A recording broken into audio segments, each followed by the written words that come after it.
Welcome back to the Delta Learning Podcast, where we unpack the sharpest minds, boldest moves, and real world strategies shaping the future of modern sales and growth. Today's episode takes us to Missoula, Montana, where the world of insurance data and resilience is being reimagined. We're joined by Brenden Corr, Director of Sales at Faura, a company that's helping insurers, brokers, and homeowners prepare properties today for the disasters of tomorrow. With natural catastrophes becoming more frequent and costly, Faura is breaking new ground by measuring the survivability of every structure and turning decades of building science into actionable insights. Their mission? To help insurers insure smarter, homeowners mitigate risk, and communities stay resilient. Brenden brings over 18 years of sales leadership experience spanning startups, SaaS, and non-profits, and has built his career on scaling teams, developing partnerships, and driving adoption in complex markets. He's also the co-founder of Project 55, a non-profit dedicated to mental health awareness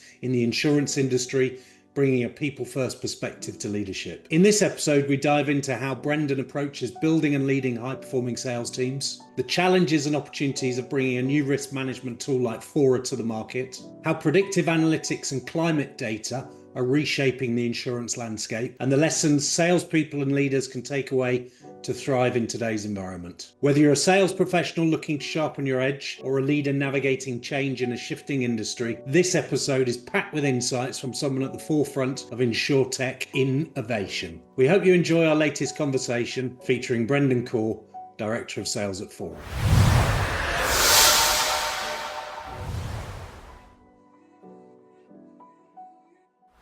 So hi Brenden, welcome. I'm going to dive straight in. So to start off, could you share a bit about your journey and what led you to your current role at Faura, please? Yeah, Steve, such a pleasure to be here. Thanks for having me. And it was fun catching up with you and Peter ahead of time and laughing about all my travels over abroad. And but yeah, so Fora. Let's see. So I spent my early part of my career in the golf industry. So as we were chatting about with the Ryder Cup ahead of time, but loved it. But I also needed a little shift in my life. I had some things that occurred early on, or a number of years ago, that we can talk about a little bit later with Project 55. But that kind of spurred just my need for kind of a change in direction, a change in career. And so about 6 years ago, I took a job with a company called Loss Run Pro. That company, we helped insurance agents acquire loss runs on their commercial properties and or for prospecting commercial properties. That was my first intro into the insurance space. It was based here in Montana, where I am currently located. And I was the second employee, so early on. And I had a chance to help grow that company from, gosh, I think we had like 40 pilot accounts when I started. And then when I left, we had like 6,500 clients. So we did some really, really cool things in about 4 years or so. And then it was kind of just to move on. Time was just, I did some really cool things, but just, yeah, sometimes you work in those small startups and it's time to move on and, just different directions. And that's when I kind of took the opportunity. I took some time off and I had seen Valkyrie, who is the CEO of Fora. I had seen her around on LinkedIn and I was very curious. So I had a friend introduce us.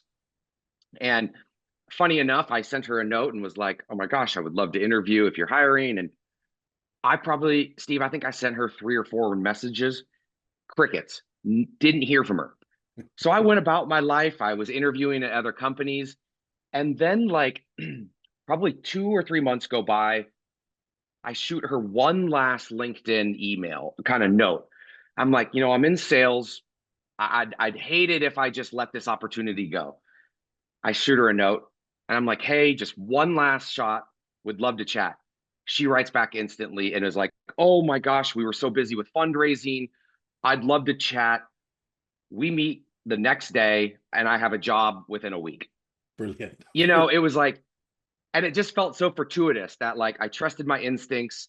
I knew I needed to follow back up as a sales guy. You never let it go until you get a fully no. And it's been a wonderful experience so far. And so now I've been here just over 6.5 months or so. So yeah. Very good. And I just want to rewind slightly. You mentioned the previous company and spoke about loss run. For anyone Yeah. who's not in insurance, what does that actually mean? Yeah, great question. So, a loss run report in the commercial space is kind of the equivalent in a lot of ways to um, maybe like your credit score in a lot of ways. It's if I'm a building, if I'm a building owner and I've had a flood claim or, my roof collapsed, a loss run report is kind of how often I have made a claim to my insurance, how much that claim was for. And so it's the insurance company's way of understanding your level of risk as a business or a business owner.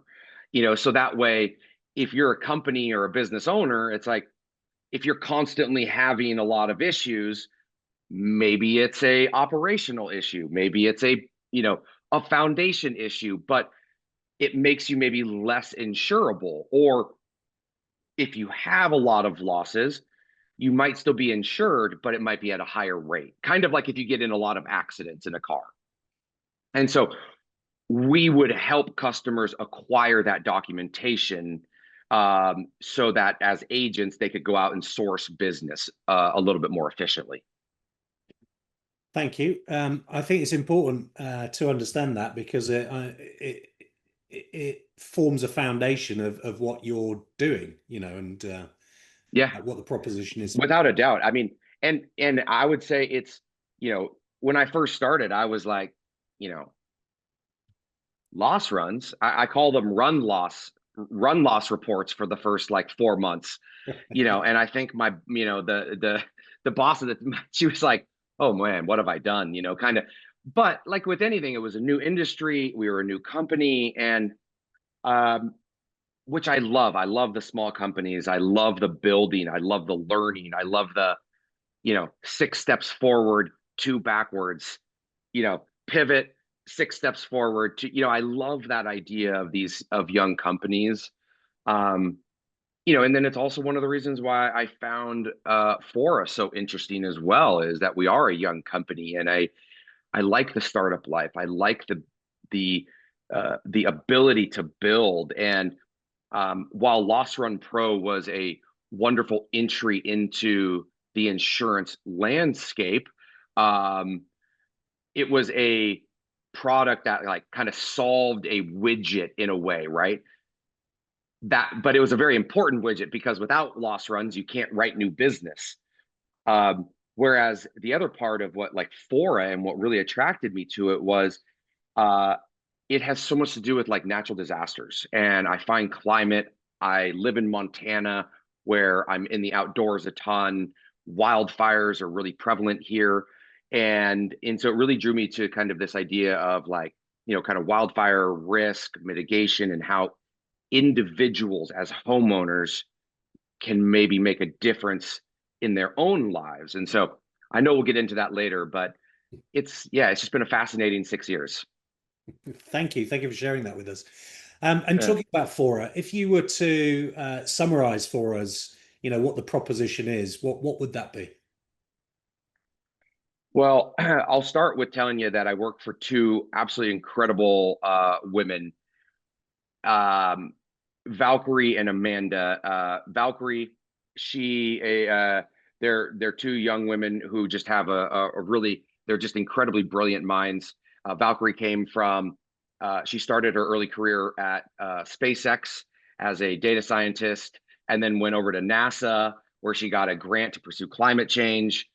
You know, so Steve, I'll tell you, when I was hired, I was like, I felt like an old pair of slippers. You know what I mean? Like I was like, I can't compete with their minds. It was like, I'm, what am I doing here? They just have such a different mindset in terms of what they can see and understand and build.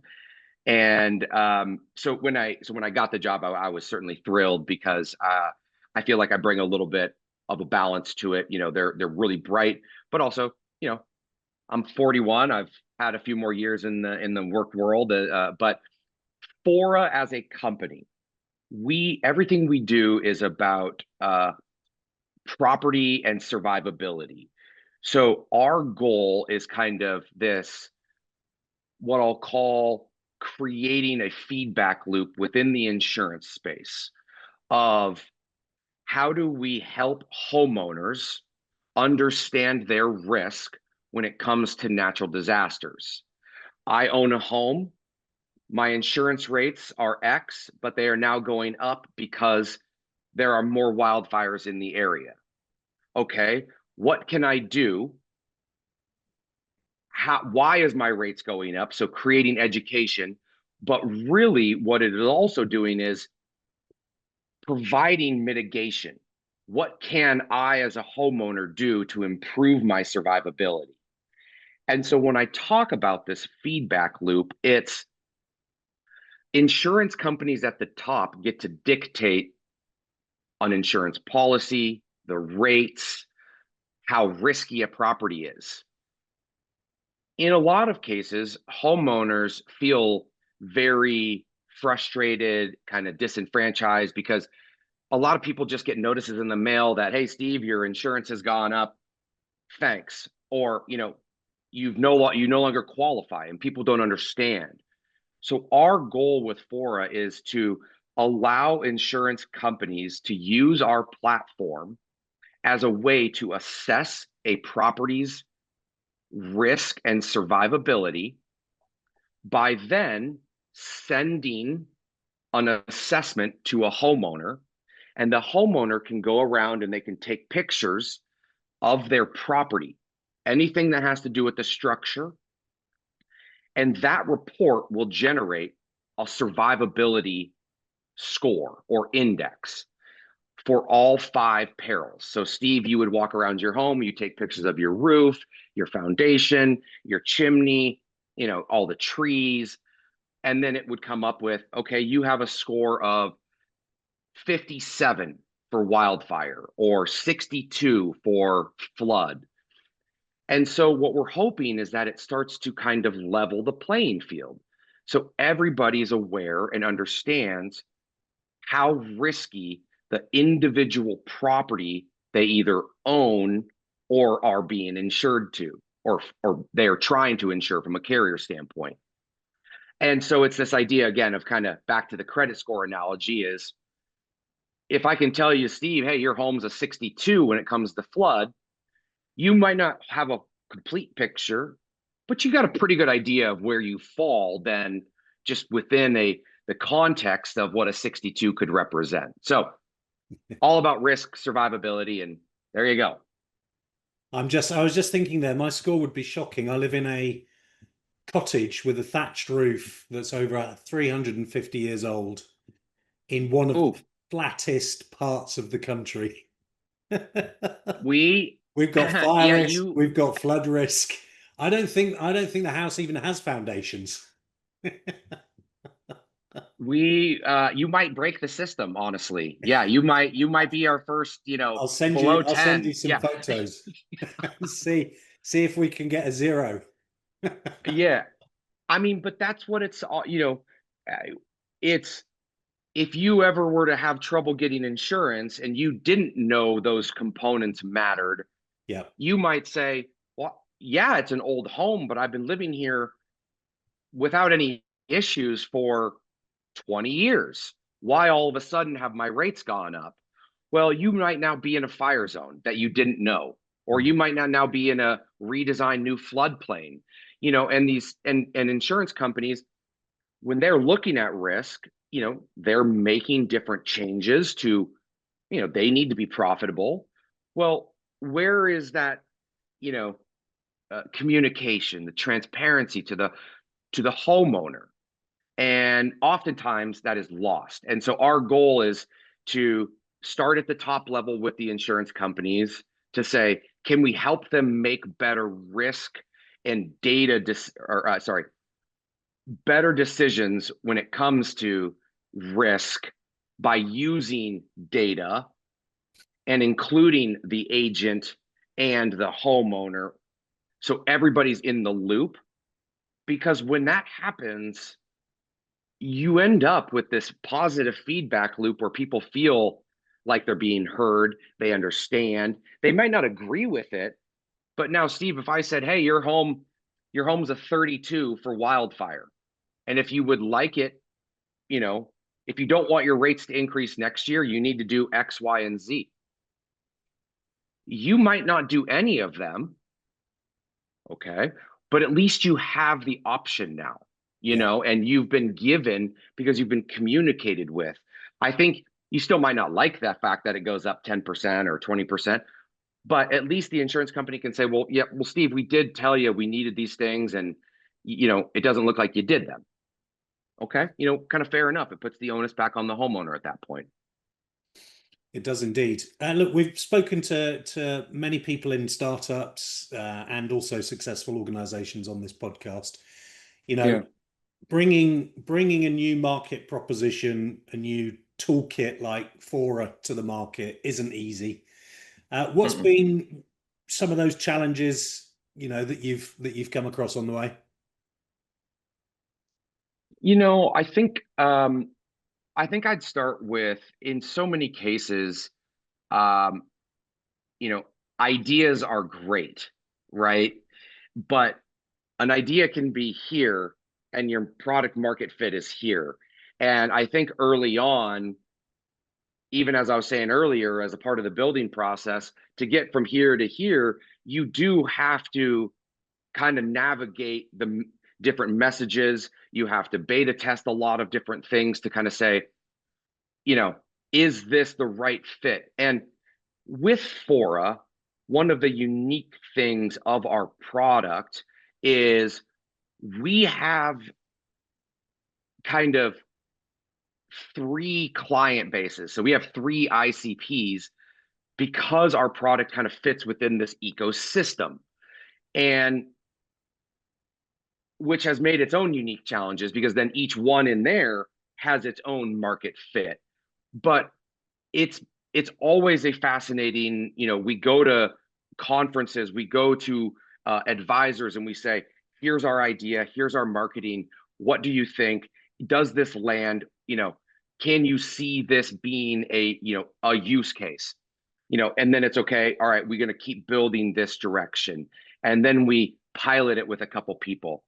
And I'll tell you, and we were talking about this before we came on here, we participated recently in as a part of the Lloyd's Accelerator program. And while we were over there, we actually pivoted some of our messaging, even after a year and a half, because we learned some incredibly important information.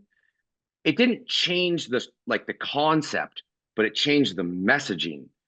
And sometimes that's all it takes, right? The idea was perfect and we knew it was going to work, but we had the wrong message to get to the people that were decision makers.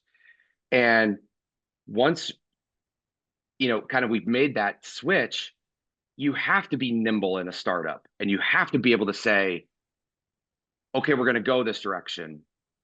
Um, and I'm so glad we did, because sometimes you can be so bullheaded that you don't go that direction and you end up 6 months and a year later and you regret not making that decision because you were so steadfast. But um, yeah, I don't know if I answered the question, but I think being nimble and having the ability to talk with others and advisors and really flush out your market fit. And when you said you changed the message, what was the essence of that change then? What made that such a successful switch? Yeah, I mean, we've known that the product is extremely valuable when it comes to um, identifying risk and survivability. And we've had the tool that an insurance company can send to the homeowner, where they walk around, and they take pictures of their property. Well, we were trying to sell it as a survivability tool, which it most certainly can be when it comes to risk and what that profile is. But while we were in Lloyd's, we heard from a lot of, I shouldn't say this is everybody, but we heard that a vast majority of the industry, they are actually pricing risk on only anywhere between 40 and 42% data accuracy. Right. Meaning they know it's old, but it could be 30 years old. It could be, or sorry, the roof could be 30 years old, or it could be 11 years old. They don't have maybe the exact information, and it was like, well, that's the answer. Is we're already capturing the exact information these carriers and companies need from the homeowner. And that's the source of truth, right? And we can still give them the risk score and the survivability score, but now we're completing this feedback loop and validating the data for them to make the risk assessment and underwrite it appropriately. So the product is still the same, but the messaging around the data validation piece to then get to the risk score. And I'd tell you, we've had more and more pilots, more people interested, because there's so much AI, there's so much, this third party. And it's like, when it comes to this stuff, it's like, is anybody talking, and we're so specific to the homeowner and the property. Well, who's asked the homeowner how old the roof is? And it's not to say that the roof data from the third party is in fact incorrect, but let's validate that it's true, or has it been replaced? So, Very good. we learned that while we were there, and not a 180, but we certainly took a pause and said, okay, hey, maybe we need to reformat just the sales pitch that is going to be to the insurance companies who are looking at this as a tool to help them assess kind of risk on a larger scale. Well, it's really good to hear that there's some UK input into the success of the proposition. Yeah.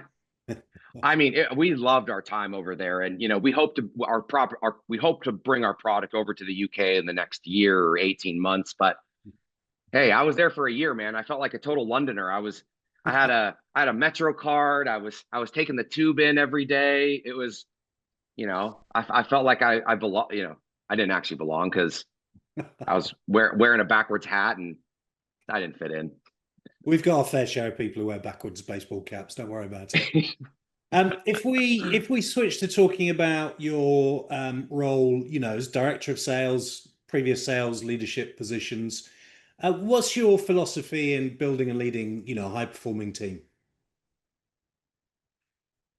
I think, and this can also kind of segue into just my own personal belief. I think that a lot of skills can be taught, but I believe in kind of culture and environment fit, even in remote roles, I think is just so key to building.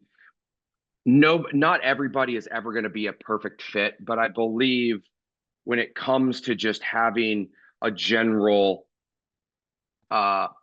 understanding from a company culture to set the foundation.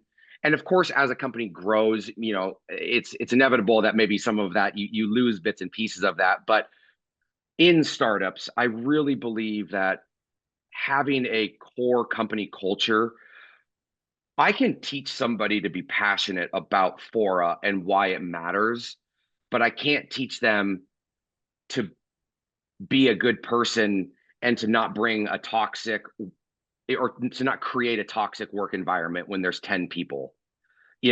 I can teach them how to sell. I can teach them how to cold call. I can teach them how to document their sales and, summaries and things, or what tools to use.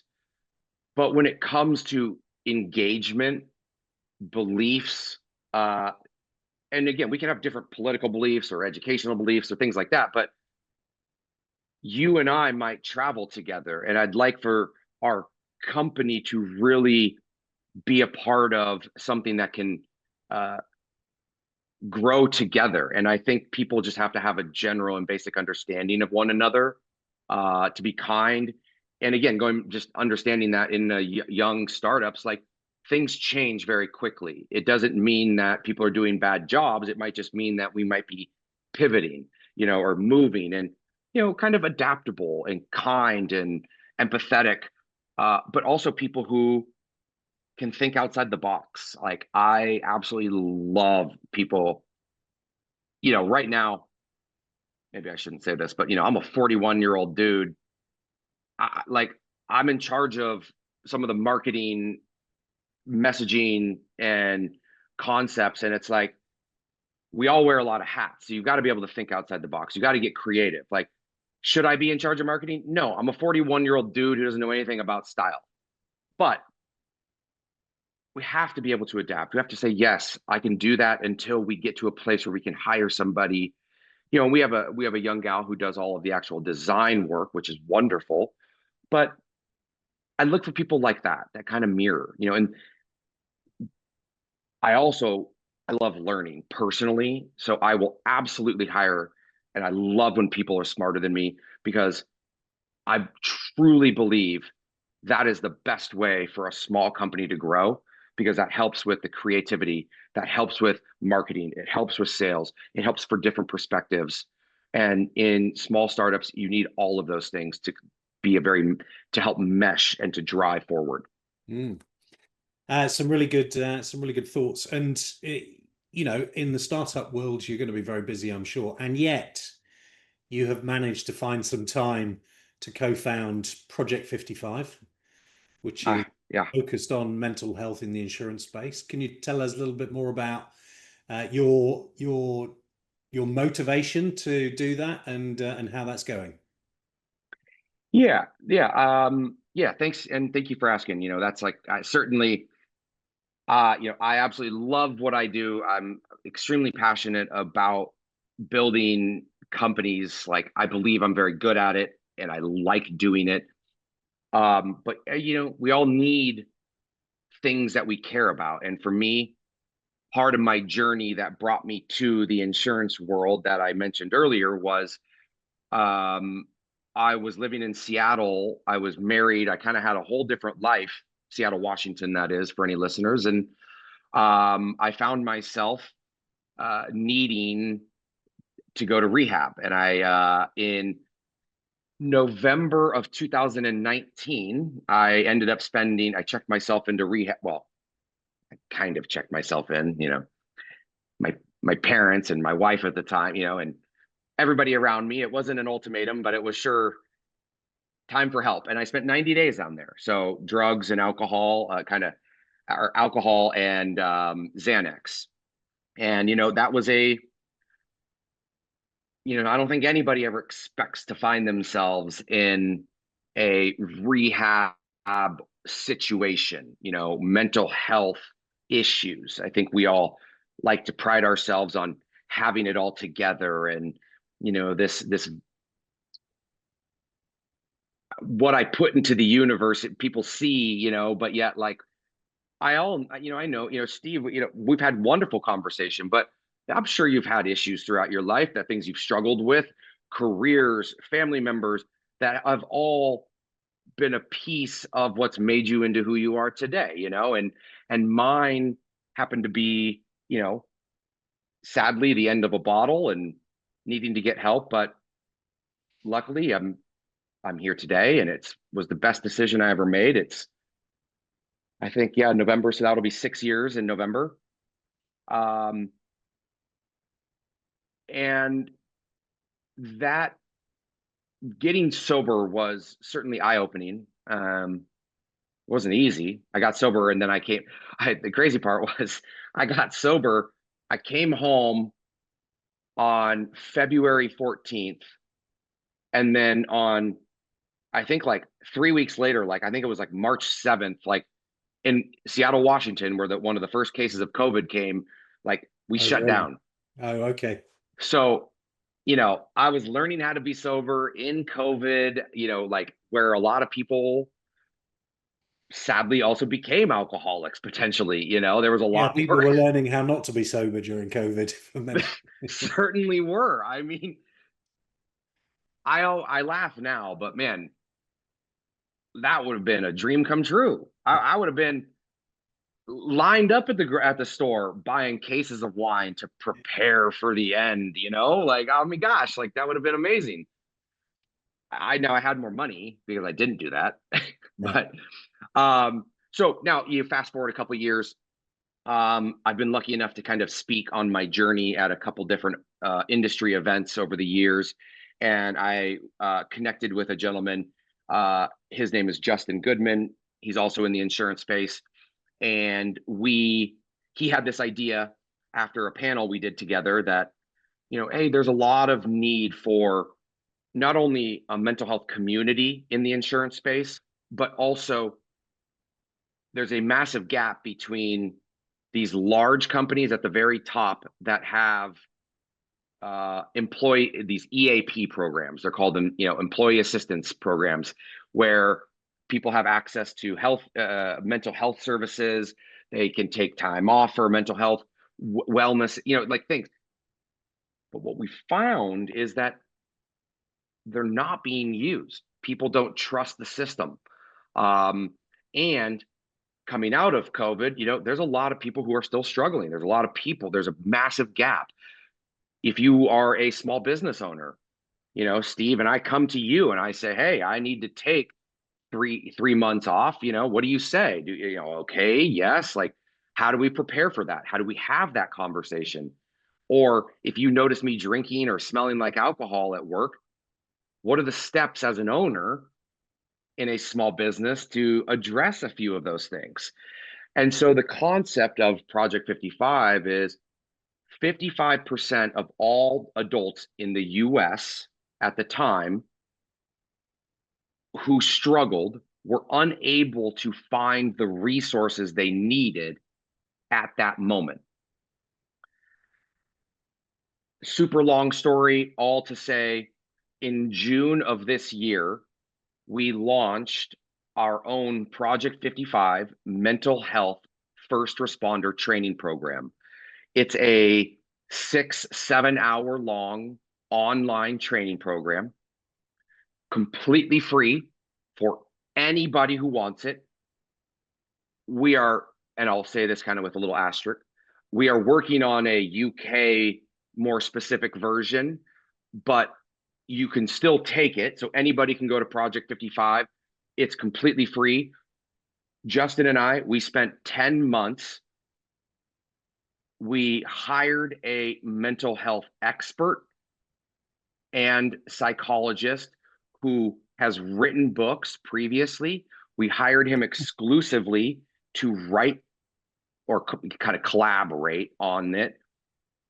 And then we built this training program. We filmed for 4 days, all of the different films.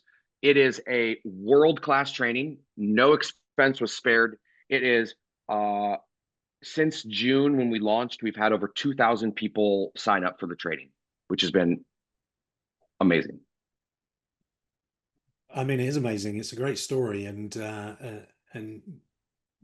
doing that for other people is just incredible. If someone wants to find that training, where would they look? Yeah, so I mean, they can go to, so the website's project55.org. And again, we're kind of working on, because as we were building this, we realized that like this isn't just an insurance industry problem. So the first change we made was, yes, a lot of the people who started are going to be within the insurance space who are using it, just naturally because that's where our businesses are and our contacts are.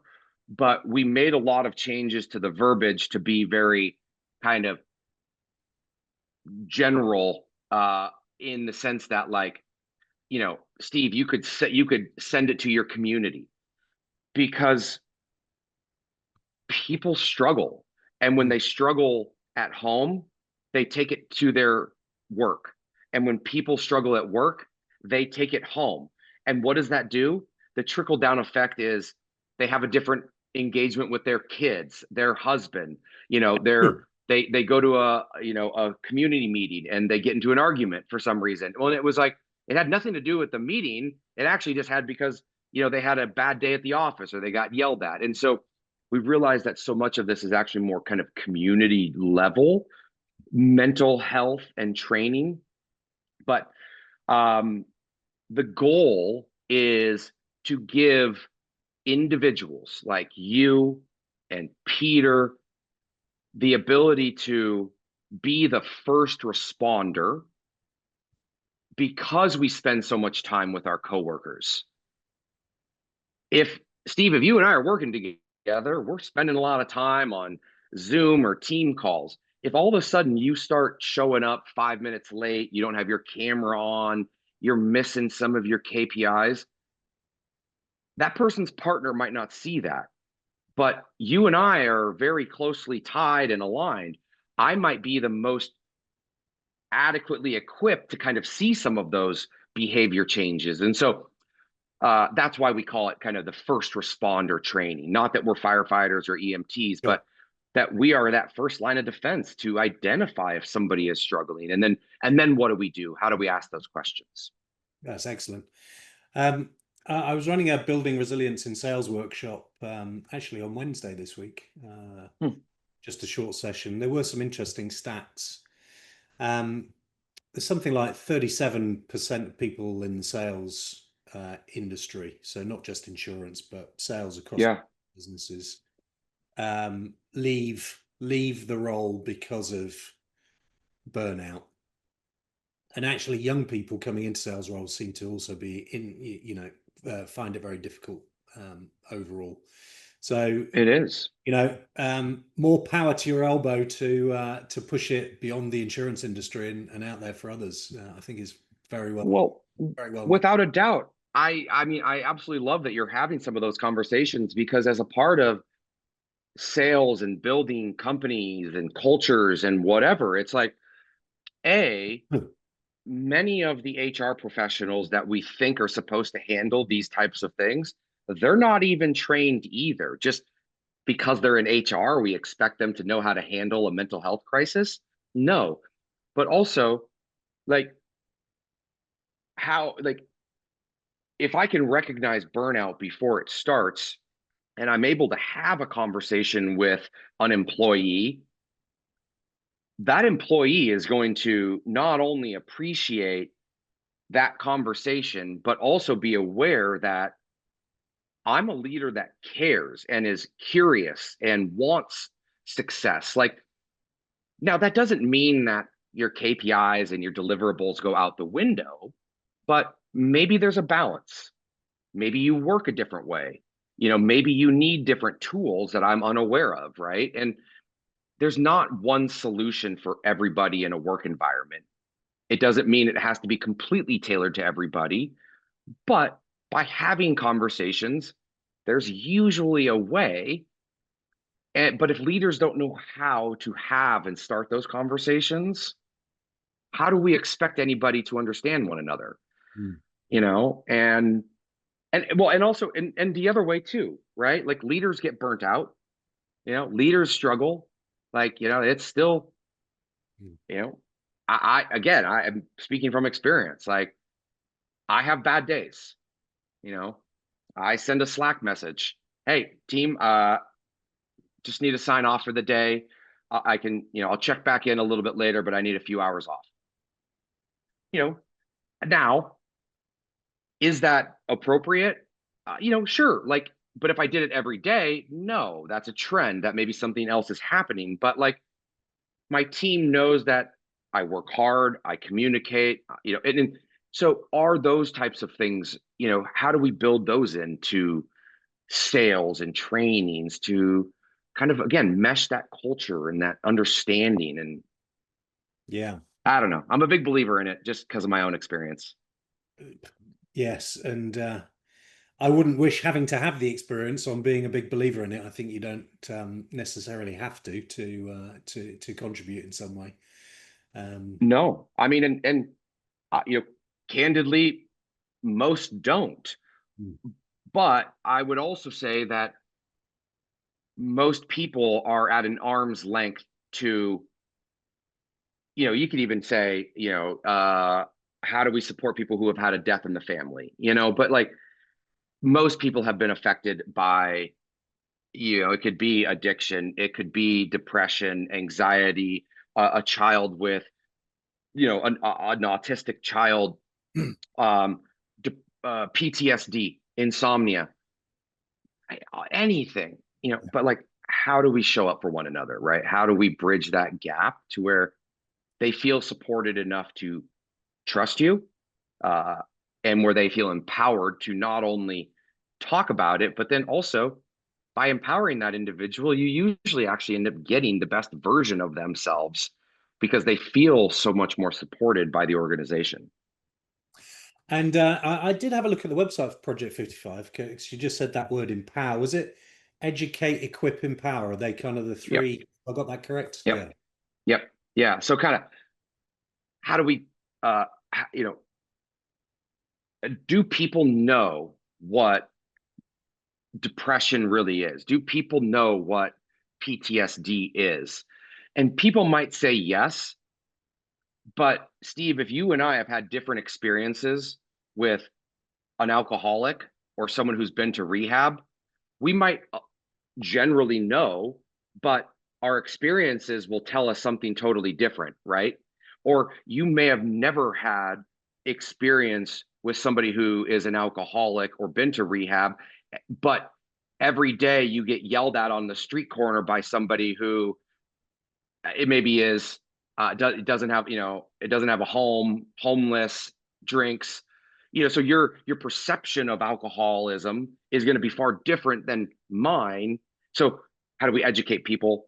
How do we give them the resources, so equipping them with the right tools, like the training, like podcasts, like books, research articles, and then of course the empower part, which is if the first two are there and they feel like they can be kind of begin to have some of those conversations, I think people begin to really understand that they're A, not alone, but B, that, there are others out there who care, and that maybe certainly they're also their coworkers or leaders and managers care too.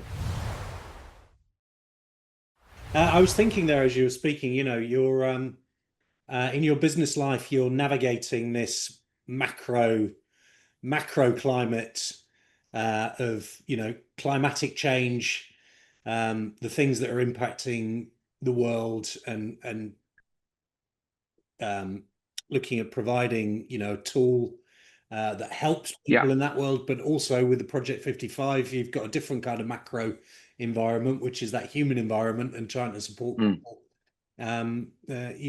who are also suffering the consequences of something. So as you've sort of navigated your own journey and navigate those two aspects to your business life and your personal life, what tips or practical advice would you have for other people about how they can thrive in today's environment?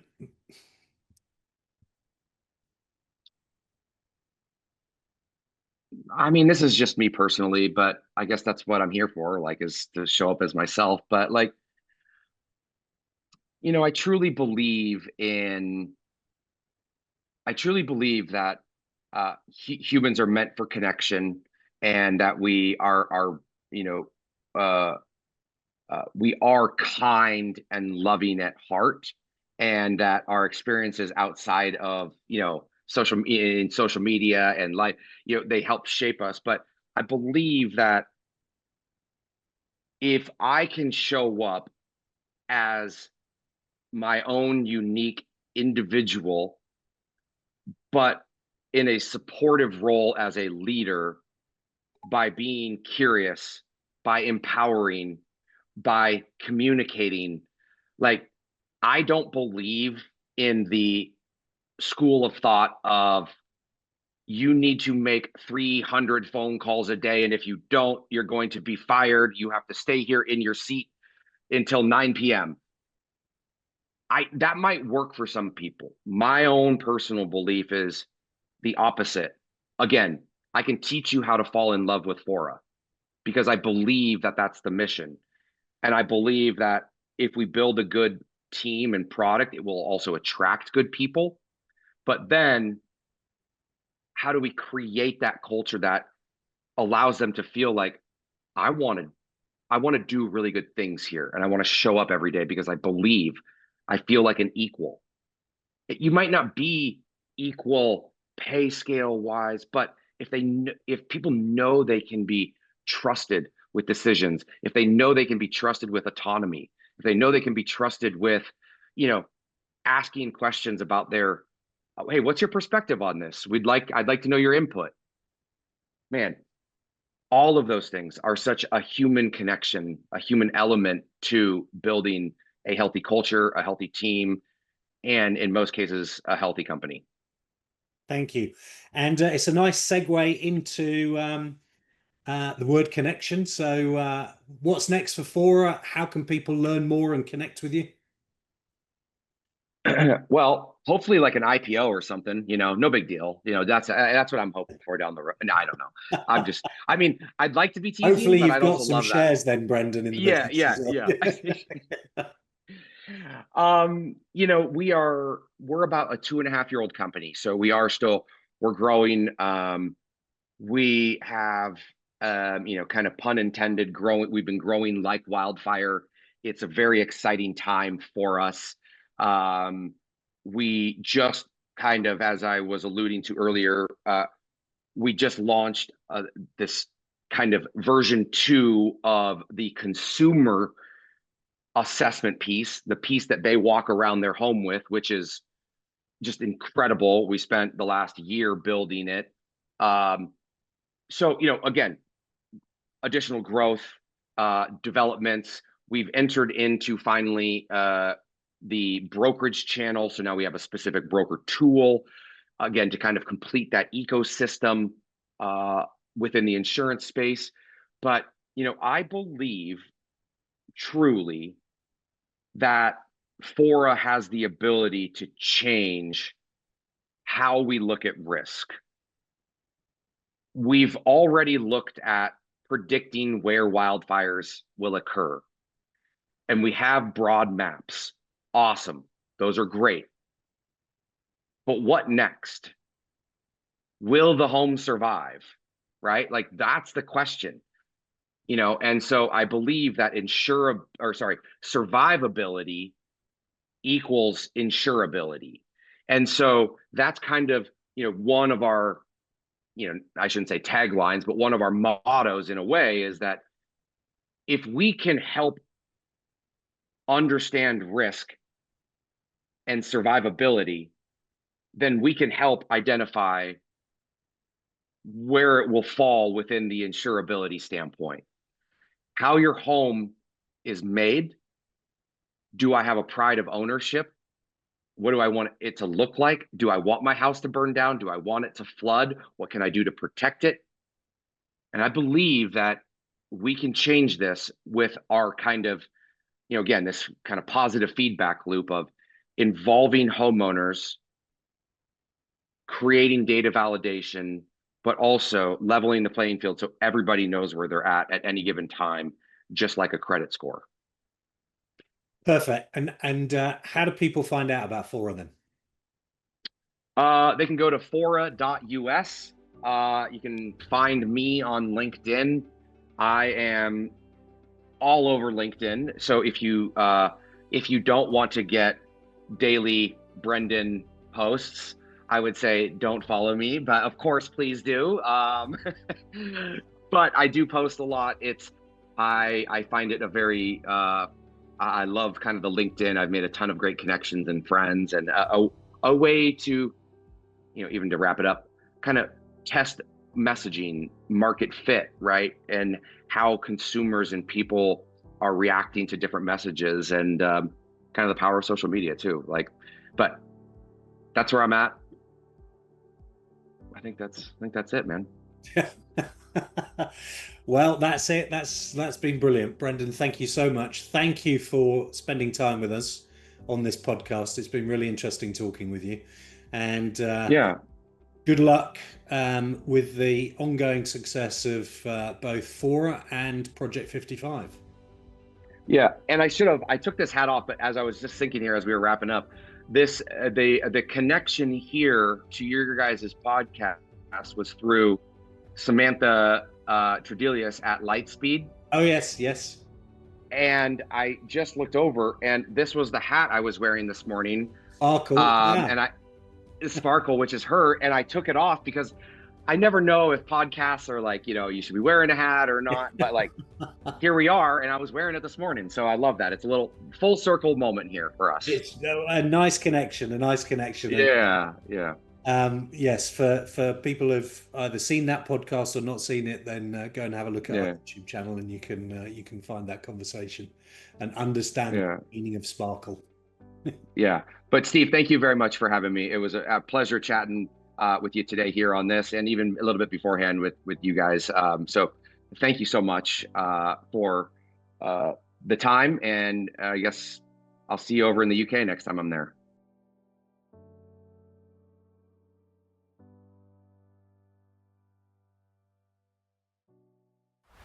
Thanks for tuning into this episode of our Sales Podcast Series 3. We hope the insights resonated with you and provoked some thought. If you found value in today's episode, please make sure to subscribe so you never miss out on expert tips and strategies from our guests across different industries. And remember, Delta Learning is here to help you transform your team's performance in 2025. When you're looking to either build capability or deliver better business results, then please approach us as a potential partner. Visit deltalearning.co.uk to learn more about how we can support your team's growth, or email me steve@deltalearning.co.uk with any questions, or just to have a chat to see how we might work together.